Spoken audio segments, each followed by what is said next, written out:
So let's go to old faces in new places. We got a bunch of names here. For guys that have switched teams that are pretty notable. Let's go through our quarterbacks. And we'll save the best quarterback for last, obviously, at the end of this. Matt Ryan in Indianapolis. You go first here. What is your expectations for him? Good trade, or how are we feeling about Matt Ryan? I don't know. It's definitely an upgrade. I just think Indianapolis' luck is going to run out when it comes to adding these veteran quarterbacks and trading high draft picks for them. I think they just eventually need to get somebody young. But Matt Ryan for 2 or 3 years, I think that's a good move. Indianapolis has a contending roster, good run game, good offensive line. I think they do need some better weapons, but I think Matt Ryan can do with what's there now. Defense is good. So I think Indianapolis, you can expect to make a run at the division.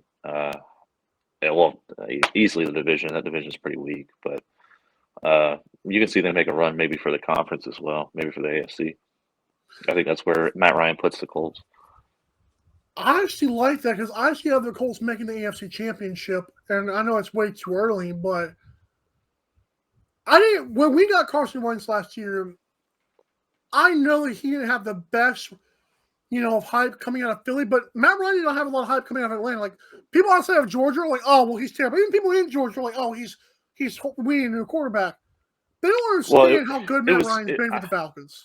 I don't think it was a matter of him being bad. I think it was a matter of Atlanta needing to rebuild and getting away from his contract because they couldn't make any move with him on the team. They were never going to be bad enough to commit to a full rebuild. Right. He needed to leave the roster so they could have some room to maneuver and make some moves and get some high draft picks and things like that. I mean, they got a 3rd-round pick for Matt Ryan, so they needed to make that move. It was time to move on. The Colts get a good veteran, but like I said, I think eventually the Colts do need to find the successor. They haven't really been able to fill that since Andrew Luck left the team. So I think eventually they do need to get another young guy, but instead of veteran to veteran to veteran, I mean, it's been a new quarterback the last 3 years. So it's a good thing the guy who stole Adam Vinatieri's number is still on the roster. So I'm like, I don't know how in the heck you will allow an all-time. I know it's a kicker, but for Adam Vinatieri to give up his number to like a Sam Ehlinger, I'm sorry, that's just weird too. It still bothers me. I like Sam Ehlinger, but come on, man, that's weird to me. I think Matt Ryan has a good at least a good first year for sure. I'm hearing a lot of things in camp about him helping the rookie that was the dude from Cincinnati, Alec Pierce, the white kid. I didn't even know he was white. And I was like, oh my god, he's white. Hello, Cooper Kupp. I'm kidding. But I just feel like Matt Ryan, I'm hearing a lot better things this year, and that's gotta speak for something. He seems like he's got a good head on his shoulders. Seems like he still wants to play. And I was listening to him on the Pat McAfee show, Ian. It seems like Matt Ryan wants to prolong his career like Tom Brady did because he understands the rules are changing for the quarterback. So that was huge to me. That was big. Yeah, I could see him having a similar type career, but as far as longevity, as far as accolades and things like that, Matt Ryan still has a ways to go. But right. Well, you think? I don't know about that. Okay. Carson Wentz in Washington for the Commanders. What a crappy organization.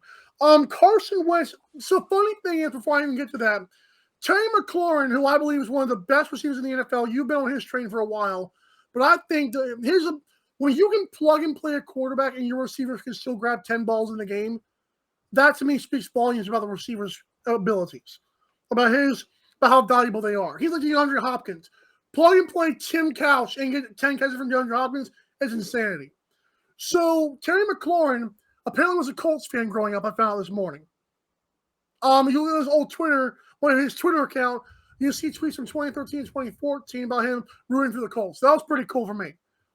So as for Carson Wentz, who came from the Colts, do you think that Carson Wentz does well here? I know people say he wasn't terrible last year, and I understand that, but the boneheaded plays is what makes you pissed off. Carson Wentz single-handedly lost. I know of at least 2 games. Yeah. I know of at least two that Carson Wentz single-handedly lost to Colts Titans. last year. Definitely the Titans and definitely Jacksonville in Week 18 with the playoffs on the line. Yeah. So I used to be a big Carson Wentz guy, but obviously Me too. he's lost a little bit. He's antsy back there. I don't know if it's the injury thing or what it is.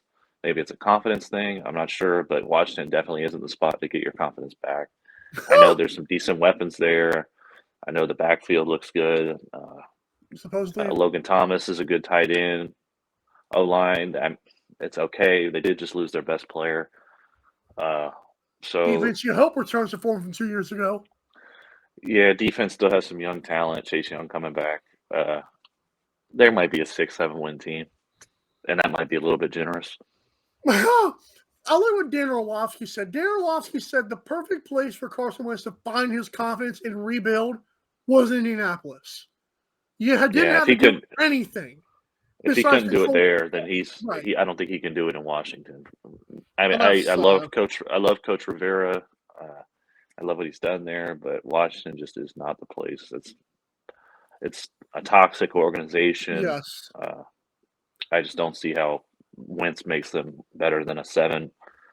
Generously, maybe 8 games. That's generous. I think they're more of a 6-7 win squad. So maybe even that. Dan. That might be even a little bit generous. What's your quick take on Dan Snyder still having that team? He's a scumbag. I mean, I know they all are, but he's more so than the other ones, if that helps. Yeah, he's pretty scummy. I've read some stuff on that. It's not pretty. We're going to take a break here because when we come back, we're talking more quarterbacks, wide receivers, Von Miller and Khalil Mack, and more. And, of course, don't forget NLL Finals Game 3.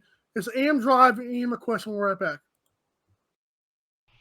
The AM Drive with Mike and Aaron might be the best morning show ever. If you love the show, shop the merchandise for $26 hoodies, $16 shirts, even $13 mugs. High quality swag for cheap because Mike and Aaron love the fans. The best morning show, the lowest price merch at amdrive.online. This is Popple, the next generation business card. With just a tap, your Popple instantly shares your digital business card to both iPhone and Android devices. The best part? The other person doesn't need an app or a Popple to receive your info. To pop your info, tap your Popple to the top of an iPhone, the center of an Android, or just scan your in-app QR code. And just like that, all your info is saved to their phone. More connections, more leads, more sales. That's Popple. Download our free app and get your Popple today. Aren't you the Vice Golf guy? Yeah. You want an autograph? Yeah. Actually, I was just wondering if the balls are any good. The balls are amazing. You look like a Pro Plus guy. I thought you'd never ask. It's actually better than my old ball. And it's half the price. Top performing golf ball, half the price. It's almost stealing. Quit searching the globe and get your high-performing golf balls at vicegolf.com. Fanatics.com, the world's largest collection of officially licensed fan gear from all the leagues, teams, and players you love. Shop now and get today's special offer. Fanatics.com, officially licensed everything.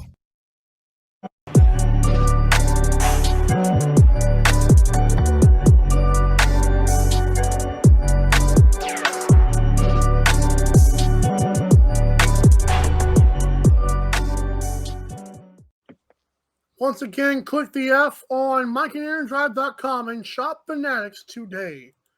Back to old faces and new places for the NFL in 2022.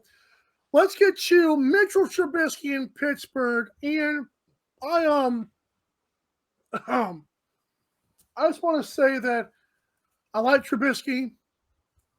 I feel like it's interesting how he went from terrible quarterback to suddenly the best backup available in Buffalo, which makes no sense to me how that happened. But tell me, what is your take on him with the Steelers? Obviously, with Dwayne Haskins passing. I don't think it's a bad move. He's getting paid a backup salary to be a starter. We have options other than him. $7 million a year is not bad, especially considering people were saying he could get upwards of 10, 12 So I think the move is good. This will be the best situation he's been in as a starter in his career. I think he's better than whatever Ben, the version of Ben that we got last year was. I think he's obviously an upgrade over him. Hopefully the run game serves him better than the run game served Ben last year. Uh, I think the move is fine. I don't think he's a world-beating quarterback. Obviously, he's on my team, so I'm going to support him. But I think Kenny is the guy, and I think that's the way the Steelers should approach it. Kenny Pickett's already 24 years old. I think he needs to start sooner than later. So, I'm glad you said that. Perfect world for I'm sorry, I'm just admiring this. Perfect world for the Steelers. Let's say Trubisky and Kenny Pickett both start. How long does Trubisky start before, even if he plays well? What week do you want him in by as a Steelers fan? As Kenny Pickett, that is. I'd say mid-season, week fair. 8, week 10. I'd say that would be a fair point to let Kenny start. And that's but if Trubisky obviously isn't setting the world on fire.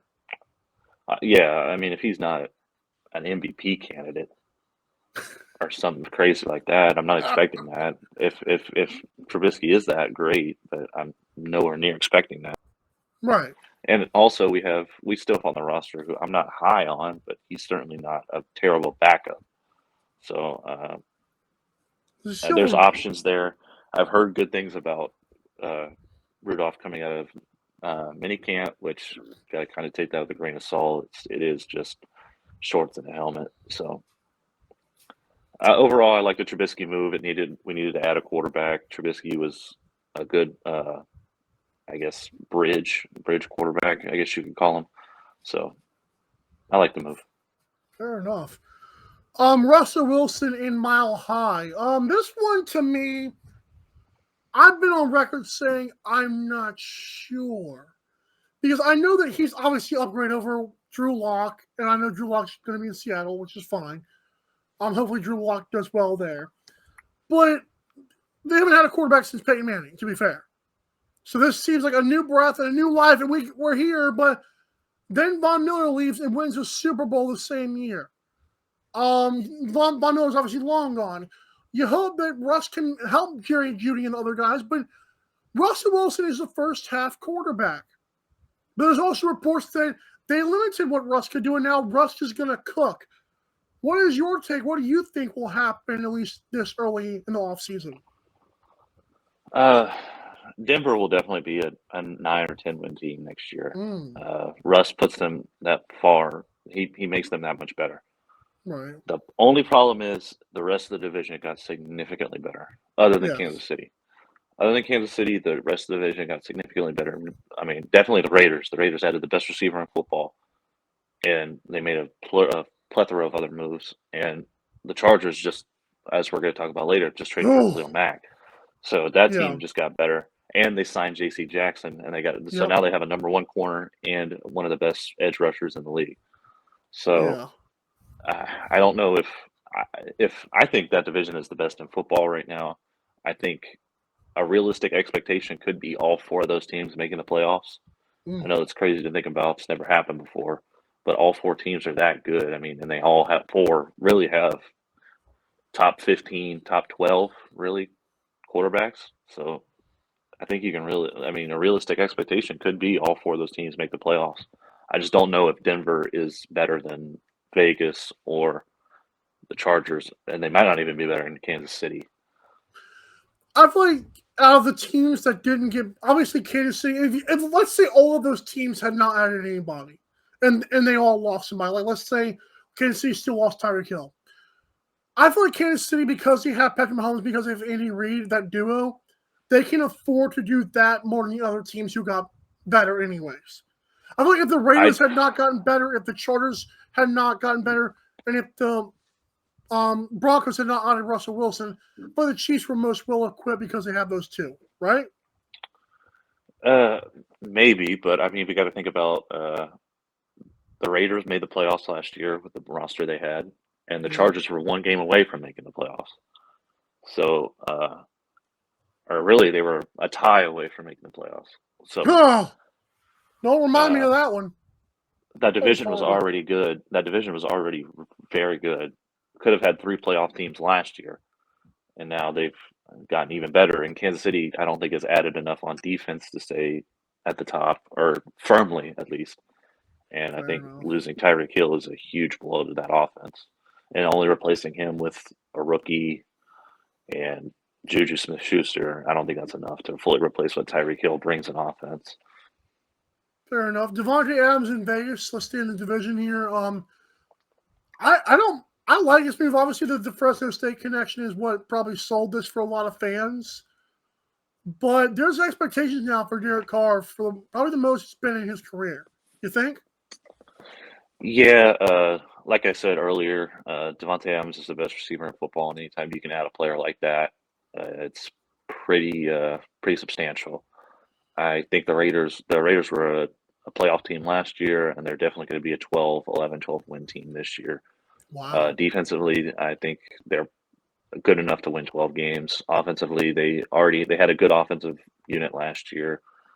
Renfro.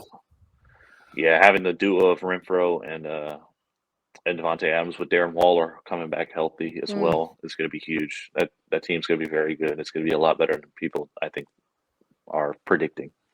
Wow. Tyreek Hill, speaking of the AFC West, now he's in the AFC East. He's been singing the praises of Tua Tagovailoa. Even I'm kind of pushing back on some of those. But Tyreek also made a statement saying, like, in Kansas City, it was just all about Mahomes, and I didn't really get enough credit. Huh. Tyreek's got big shoes now that he's stepping into in Miami that he's made for himself. Is it fair to Tua, and do you think he can help Tua along with Jalen Waddle? Speed is the name of the game right now. Having speed is a huge thing. I think I like the Tyreek move. I think if you can add a guy like that, you do it. But I don't think it makes Miami a true contender. I think Buffalo is still the far and away best team in the division. I don't think Miami comes close to that. I think it's hard. It'll be hard for them to push even for a wild card spot. Like I said, with the AFC West being as good as it is, with the AFC North being as good as it is, which they usually have at least 2 playoff teams. With the Colts. And the AFC South with the Titans and Colts. So, the AFC is going to be a really stacked conference this year in terms of wild card teams competing for wild card spots. So, I don't think it makes Miami good enough to truly compete for the conference. Fair enough. I agree with that. Marquise Hollywood Brown in Arizona. That was an ugly trade the way that went down on draft night, but it's happening now, and Kyler Murray still is not wanting to play. So, how are you feeling about Arizona next year? And do you think Marquise was a blockbuster trade, or do you think it's overrated? Marquise Brown was worth nowhere near the first-round pick that Arizona gave up to get him. Okay. Just nowhere near. And if Marquise Brown can't catch the football in Baltimore in a run-first offense where he's a number 1 receiver, what makes anybody think he can be anything better than that in Arizona with a similar quarterback that plays at a similar style? I don't see it. I would not have given up anything close to a first-round pick for Marquise Brown. That's pretty much my whole take on it. That Arizona lost that trade. Fair enough. Fair enough. Von Miller in Buffalo. Von Miller, I thought, was kind of done. Playing alongside Aaron Donald helped that. Will Von Miller on another kind of stacked defense in Buffalo, do you think he'll play well in Buffalo? And do you think that the Bills got way better with him on the roster? Yeah, I think Von Miller made Buffalo the AFC favorite. I think that's how good. I think that's how good Von Miller still is. I think he still has enough in the tank to really help a team compete, and he showed that. I think he showed that he has enough to help a team win a Super Bowl. I think Buffalo is the AFC favorite right now. I think offensively, self-explanatory. They have an MVP caliber quarterback. They've got a top 3 receiver, maybe top 5 at the minimum. Yeah. Offensive line's good. They could use a little bit of help in the running game, but they did just draft James Cook from Georgia, who I'm a big fan of. Dawson Knox had a breakout year last year, so that Buffalo team, I think, is the favorite to win the AFC right now. And that's who I would put my money on. Von Miller won a Super Bowl MVP with Denver. If he won a Super Bowl with the Rams, if he does it with Buffalo, I feel like the guy's almost underrated at this point in terms of his legacy. Right? Oh, I don't think so. I think he's a Hall of Famer right now, and I think everybody views him as such. I don't think he's underrated at all. I don't think he's overrated. I think he's right where everybody thinks he should be. I think he's a Hall of Famer right now. I think if he retired today, he'd be in Canton in 5 years. How high up the defensive ranks, though, do you put him? If he wins the Super Bowl with Buffalo? I'd say he's probably a top 25 defensive player of all time. 25? Top 30. I mean, you got to think about guys like top 10. I mean, I don't know about that. I think he's not the best edge rusher in the league right now, for sure. Well, and he hasn't been in quite some time. That's fair. I'd say top 25, top 20 is fair. I mean, he's nowhere near the Lawrence Taylor, the Aaron Donalds, the Deion Sanders, Ed Reed. Ray Lewis. I don't think he's anywhere near that. I think he's a tier below that. I don't think he's in the upper echelon of defensive players. Well, I gotta stop doing that. Whoo! Khalil Mack, speaking of great defensive players, in Los Angeles. Back to the AFC. That darn AFC West, right? Yeah, that AFC West, man. Khalil Mack is spelled KH or KAH? KHA. That's what I thought. Okay, I spelled it wrong in the email. I'm pissed off. Khalil Mack in Los Angeles. I mean, I know when Chicago had a good defense 2 or 3 years ago, it was like the cream of the crop was Khalil Mack. Then I feel like Roquan Smith kind of stole his thunder. Do you expect the Khalil Mack 3 years ago? Or do you think we're going to see a new, lesser but still good version? Well, you got to think they also have another great edge rusher on the other side, Joey Bosa. So I don't think Khalil Mack is going to see. I don't think you're going to see very many double teams on Khalil Mack. I think that was a great move. It frees up Joey to do what he does, and then they just signed a great number one corner in J.C. Jackson. Derwin James supposed to be healthy again? Yep, Derwin James coming back healthy. The defense should be very good, and that should be a very good team. Like I think both the Raiders and the Chargers are going to be very, very good. That division is going to be stacked. I think they're all 10-win teams right now. The only way they won't be is if they all beat up on each other, which is entirely possible too. They all go 1-1. But I like the Chargers. I like that roster. It's got a lot of star power on it. They should be a 10-11 win squad too. Let's say Deshaun Watson, as we can switch to this in Cleveland. Let's say Deshaun Watson plays this year. Let's say he gets suspended for 8 weeks, like you said. Let's say the Browns make the playoffs by the edge of their teeth because he helps them do it. Is he going to do that? And if so, how far can they go with Deshaun Watson? I think people are going to be impressed. On paper, they're a very good team, but we said that last year too. We said that last year, and what happened? Steelers, man, you're Steelers. Those darn yellow and white glasses. I'm not. They look good on paper last year. I mean, they were good on paper in 2020, and they're coming off a huge playoff win, their best season in probably 25 years. And then last year, what happened? I think on paper they're a good team, but it's just not the organization that can win. That's just how it is. I don't expect the Browns to be much. If Deshaun plays all season, they probably will win 10, 11 games. Wow.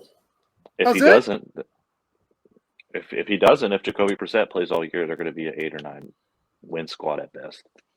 8 or 9 is pushing it for Jacoby Brissett. Good Lord. I think Brissett's a good backup. I think he can start a season. I think he could play a season and win 8 games, but he's not going to be. He's not going to be better than Baker Mayfield, and that's where I view Brissett. And I'm pretty critical of Baker Mayfield. So yeah, fair enough.